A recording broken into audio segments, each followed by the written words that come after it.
नमस्कार बच्चों, कैसे हैं आप सब। आशा करती हूँ आप सब घर पर स्वस्थ और सुरक्षित होंगे। तो आज फिर आपकी ज्योति मैम अपने पिटारे में से एक कहानी लेकर आई हैं जो विशेष रूप से संयुक्त व्यंजनों को बुनकर तैयार की गई है। और इस कहानी के माध्यम से हम संयुक्त अक्षर या संयुक्त व्यंजन पर चर्चा करने जा रहे हैं। अभी तक तो आप सबको समझ आ ही गया होगा कि संयुक्त अक्षर या संयुक्त व्यंजन क्या होते हैं। चलिए एक बार फिर लेते हैं। संयुक्त का मतलब होता है एक साथ जोड़ना।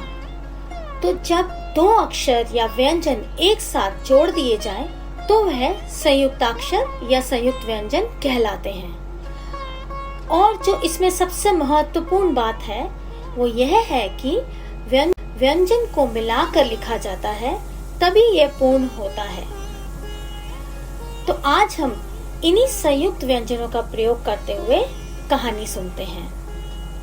आप इस कहानी को बहुत ध्यान से सुनिएगा।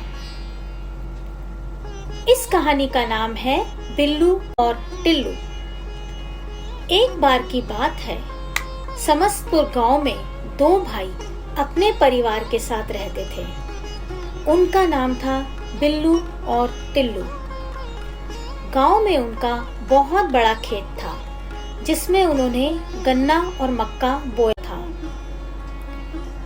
बिल्लू और टिल्लू दोनों मिलकर अपने खेत का बहुत ख्याल रखते थे और मिलकर क्यारियों में पानी देते थे। एक बार की बात है, दोनों भाई दोपहर को मक्खन और शक्कर के साथ रोटी खाकर और ठंडी ठंडी लस्सी पीने के बाद वृक्ष की छांव में विश्राम कर रहे थे।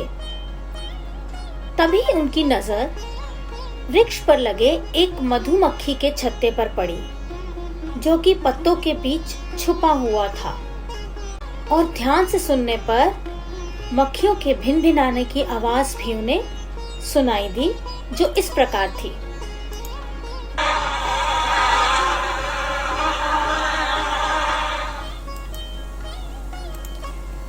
दोनों भाई उठकर बैठ गए और अचानक से दोनों भाइयों को एक उपाय सूझा। उन्होंने सोचा, क्यों ना छत्ते में से शहद निकालकर डिब्बों में भरकर इन्हें बेचा जाए। कुछ समय बाद फसल पककर तैयार हो गई। फसल पकने के बाद बिल्लू और टिल्लू ने गन्ने और मक्के की फसल को बाजार ले जाने की सारी तैयारियां कर ली। इसके साथ साथ ही उन्होंने शहद के डिब्बे भी बैलगाड़ी में रख लिए। शहद को अपनी फसल के बहुत अच्छे दाम मिले। वह बहुत ही प्रसन्न हुए। इसके साथ साथ उन्होंने शहद भी बेची। शहद के दाम भी उनको बहुत अच्छे मिले। दोनों भाई अत्यधिक प्रसन्न हुए।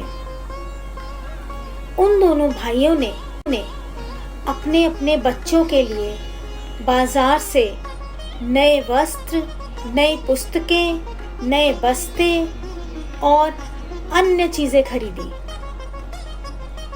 और सूर्यास्त होने से पहले पहले अपने घर पहुंच गए। आपको सूरज कविता के माध्यम से ये तो पता चल ही गया होगा ना कि सूरज पूर्व दिशा से उगता है और पश्चिम दिशा में अस्त होता है। तो बिल्लू और टिल्लू भी पश्चिम दिशा में सूर्य अस्त होने से पहले पहले अपने घर पहुंच गए। तो कैसी लगी बच्चों आपको ये कहानी? अगर आपने ये कहानी ध्यान से सुनी है तो आपने सुना होगा कि इसमें बहुत सारे संयुक्त व्यंजन वाले शब्द आए हैं, जैसे क्यारी, बिल्लू, टिल्लू, मक्की, पत्ते, वस्त्र, अस्त आदि।